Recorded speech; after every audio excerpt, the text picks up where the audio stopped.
Hello and welcome back to Possession Football as we continue our previews for UEFA Euro 2020 as well as the 2021 Copa America. Well, we're still with the Euros with the third team in Group A, Switzerland. Switzerland were the only team in this group to reach the 2018 World Cup. They got to the round of 16 before losing to Sweden. In the Nations League, they won Group A2 to go to the semi-finals where they lost against Portugal and they lost against England in the third place playoff to come fourth. They did qualify as top of their group, Group D. They were third in their second Nations League group behind Spain and Germany, but they've started the World Cup qualifying with 2 wins. They have 2 friendlies at home to the USA and Liechtenstein before the tournament.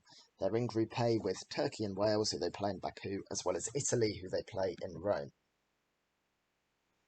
Well, they were in Group D, as I said. They topped the group ahead of Denmark, the Republic of Ireland, Georgia, and Gibraltar. They lost 1 game against Denmark and drew 2, won the rest. Pretty simple group, but still impressive to come top because the Danes are quite a good side. Their manager is Vladimir Petkovic, who had a pretty uneventful playing career. He did win 1 trophy, a Yugoslav title, making 2 appearances for Sarajevo. But he became a player manager at Bellinosa and then retired from playing. He won a Swiss Erste Liga, which was the 3rd tier at the time at Malcantone Agno, but then they merged into Lugano, where he became manager for a season before rejoining Bellinosa, getting them promoted as well as reaching the Swiss Cup final. Not winning a trophy, but that was impressive enough to get the young boys job. But he was eventually sacked in his last campaign because they came 3rd. He then went to Turkey, which is, of course, one of the opponents in his group, to join Samsunspor. But he resigned with the team in the relegation zone, became interim manager at Sion for the rest of the season. He then joined Lazio, where he won a Coppa Italia, but he was sacked after it was revealed he planned to join Switzerland after the World Cup, and he was negotiating without getting Lazio's permission. He did join Switzerland after the World Cup, and that's where he's been ever since. He's named so you can see his awards there. 1 Yugoslav League title as a player and a Swiss 3rd tier title and a Coppa Italia. So not the most decorated, but he does know Swiss football quite well after managing, how many would that be? Yes, 5 different clubs and now the national team, and they've done pretty well under his leadership. So he's named a 29-man preliminary squad, 4 goalies, so one of them will have to be cut, as well as 2 outfield players. The goalkeepers situation is pretty simple. Jan Sommer, clear first choice for Switzerland, playing regularly in the Bundesliga. He can be a bit error-prone sometimes, inconsistent, but he's still by far their best goalie. And as long as he stays fit, and I don't see why he wouldn't be, he will start at the final tournament. Yvonne Mavogo is perfectly good backup. That's the role he'll play. It's simple as that. Jonas Omlier, another backup goalie, most likely to be 3rd choice, and Gregor Kobel of Stuttgart. He's actually been decent in the Bundesliga. He got his first goal up in 2017, but still hasn't been capped. He might make their squad ahead of Omlier. I don't think so, but it doesn't really matter who the 3rd choice goalkeeper is. He'll probably get dropped. It's not that interesting. Nobody's playing ahead of Sommer, and even if he gets injured, no one's playing ahead of Mvogo. So we'll move swiftly on to the defenders, 10 of them. Manuel Akanji of Dortmund, among the first men on the team sheet, really. He's played pretty well this season, I would say, and should be no problem to see him start as centre-back. Loris Benito of Bordeaux is a left-back, although he can also play at centre-back. Most likely going to be a backup in the final squad, just an option on that left-hand side. Nico Alvedi alongside Akanji is another pretty much guaranteed starting centre-back, done quite well this season. Kevin Mbabu He's a right back, although it's more of a right wing back for the national team, or right midfielder, depending on how you look at it, because Switzerland use a back three. He's missed quite a few games with injuries for the national team and for Wolfsburg, and he might just have lost his spot and have to fight to get it back. Becir Omeragic, he's a centre-back. You can also play at right-back. He's probably just going to get in the squad as a backup. We'll give him experience for the future. Ricardo Rodriguez, he's a left-back, although he struggled to get regular time this season at Torino. And considering how Torino are doing, it's not really great. But because of the options on the left side of the defence, he's quite likely that he'll make the starting side. Sylvain Widmer, right back for Basel, and he's probably just got the spot ahead of Mbabu now, due to Mbabu's injuries. It'll be interesting to see if he wins it back, but I think Widmer would probably consider himself ahead. Fabian Schär, he's a centre-back. He's had an injury-hit season. He's lost his place to Rodriguez because of this. He might well win it back because of Rodriguez's form. We'll find out. But right now, Schär is on the bench.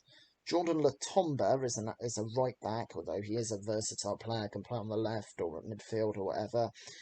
He'll probably just about make the squad, but third choice right back Widmer and Mbabu are ahead of him, so he's not guaranteed. And finally, Eday Kermer, who's a regular starter for Basel, just another backup defender. We now move on to the midfielders, of which there are 12, starting with captain Granit Xhaka, first name on the team sheet, defensive midfielder. He's a key man, and he could come out of the tournament a centurion, technically. I don't think he will, but yeah, as I said, it's pretty much guaranteed he'll be starting as much as possible. Denis Zakaria, he's another defensive midfielder, but he's not guaranteed a starting place. He lost it due to injury, and he may not win it back, and it's because of the next player, Remo Freuler, another defensive midfielder. He's playing regularly for a Champions League side. He's usurped Zakaria recently, and I don't really see him losing his place, to be honest. Next is Djibril Sow. He's just a backup player in that defensive central midfield position. Not too much to say about him. Admir Mehmedi, an attacking midfielder or number 10. He's not a starter for his country at the moment. He's just a backup option up front, or as an attacking midfielder, as I said. And the man who will be started there is Xherdan Shaqiri. He is a natural right winger, but more likely to play as a number 10 for Switzerland. That's actually where he's played most of his games for Liverpool, although he's only actually started 7. But for Switzerland, he's one of the first men on the team sheet anyway. It doesn't really matter about form or how often he's playing. Ruben Vargas, who's a left winger, can play on the right. He doesn't really neatly fit with Switzerland's formation, but he's, a decent option off the bench, still young as well. Steven Zuber, he's a left midfielder. He hasn't really started much for his club this season, only 7 games, but due to Switzerland's sort of lack of options on that left side of the 5-man defence, he's quite likely actually to start. Next is Edemilson Fernandez. He's a central midfielder. He's lost his place at Mainz as well, and probably not going to make the starting 11 for Switzerland because of this. Christian Fasnacht of Young Boys, a right midfielder, a backup, more of an attacking option than Mbabu on that right-hand side, or Widmer, so he's probably going to make the squad to switch things up. Dan Ndoye, he's a right winger, but he's a backup for Nice, and this is his first call-up, and if he can't get into the Nice squad, and the amount of right-sided players they have, it seems unlikely he'll make the final squad. Andy Zakiri is a centre-forward. He's listed as a midfielder, meaning they'll probably use him on that left-hand side. He rarely even gets a game for Brighton, so I think it's quite unlikely he makes the final squad. It is his first call-up as well. There are 3 players listed as forwards, even though I think some of those listed as midfielders would really count themselves as forwards. But these are like the strikers, Breel Embolo and he seems very likely to start in that front two.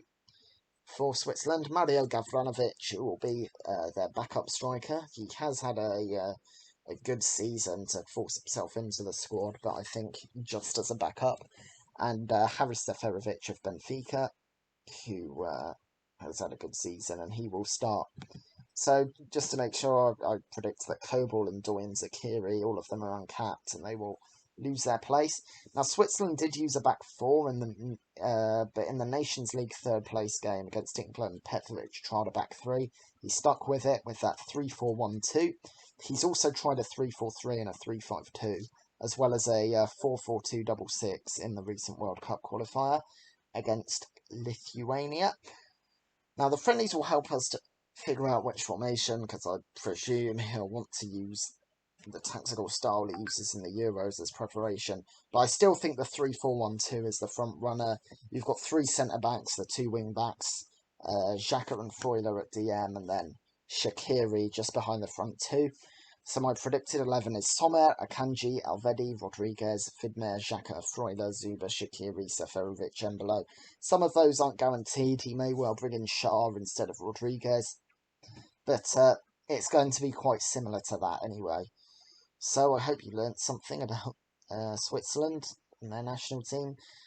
They do have a group which they can navigate, I think, and it'll be interesting to see how far they go. Looking for a second consecutive knockout stage, I think would be a good target for them. I hope you enjoyed and learned something, and I'll see you for the next team, which is Wales. See you then.